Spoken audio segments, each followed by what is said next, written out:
வணக்கம். இயற்கை மருத்துவத்துக்கு இருக்கிறேன்.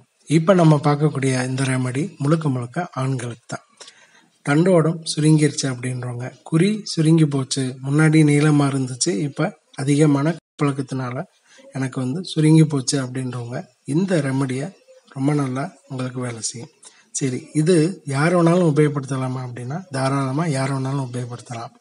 இதுக்கு தேவையான விஷயம் என்ன அப்படின்னு பார்த்தீங்கன்னாக்கா வசம்பு 5 கிராம் அளவுக்கு போதும், ஜாஸ்தி தேவையில்லை. 5 கிராம் அளவுக்கு வசம்பு போதும். இது உங்களுக்கு காமிக்கிறதுக்காக அதிகமாக எடுத்திருக்கேன்.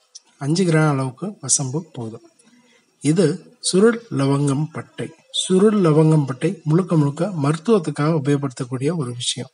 ஏன் அப்படின்னா, இந்த சுருள் லவங்கம் பட்டை நான் கடையில் போய் லவங்கம் பட்டை தான் கிடச்சிச்சு அப்படின்னா அது உணவுக்கு பயன்படுத்தக்கூடியது, மருத்துவத்துக்கு பயன்படுத்த முடியாது. சுருள் லவங்கம் பட்டை இந்த மாதிரி சுருண்டு ரொம்ப வெயிட்லெஸ்ஸாக இருக்கும்.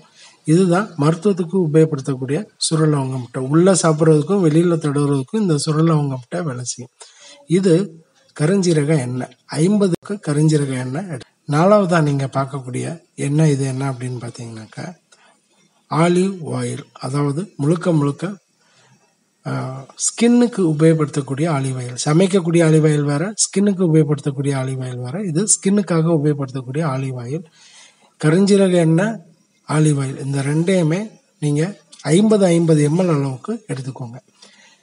இப்போ இந்த 4 விஷயத்தையும் நம்ம எப்படி ரெடி பண்ண போகிறோம் அப்படின்னு பார்க்கலாம். இப்போ இதுக்காக, ஏன்னா சமைக்கக்கூடிய சட்டியில் உபயோகப்படுத்தக்கூடிய அளவுக்கு சூடு வந்த பிறகு நம்ம லவங்கம் பட்டையும் வசம்பையும் நல்லா பவுடர் பண்ணிடுங்க. பவுடர் பண்ணி அந்த எண்ணெயில் போட்டு மெதுவான சூட்டில் ஒரு 10 நிமிஷம் கொதிக்க வைங்க. கலர் மாறிடும். அதில் இருக்கக்கூடிய கண்டென்ட் எண்ணெய்க்கு வந்த பிறகு நீங்கள் இதை என்ன செய்யலாம்னா வடிகட்டி தொடர்ந்து உங்களுக்கு எப்போ டைம் கிடைக்குதோ, காலை, இரவு, மத்தியானம், நைட்டு, எப்போ நேரம் கிடைக்குதோ ஒரு 2-3 நிமிஷம் மைல்டான மசாஜ், அதாவது ரொம்ப அழுத்தம் கொடுக்கறது, அமுக்கிறது, பிசுக்கிறது இல்லாமல் லேசாக மேலோட்டமாக மசாஜ் பண்ணிவிட்டு ஒரு 10 நிமிஷம் துணி படாமல் வச்சுக்கோங்க.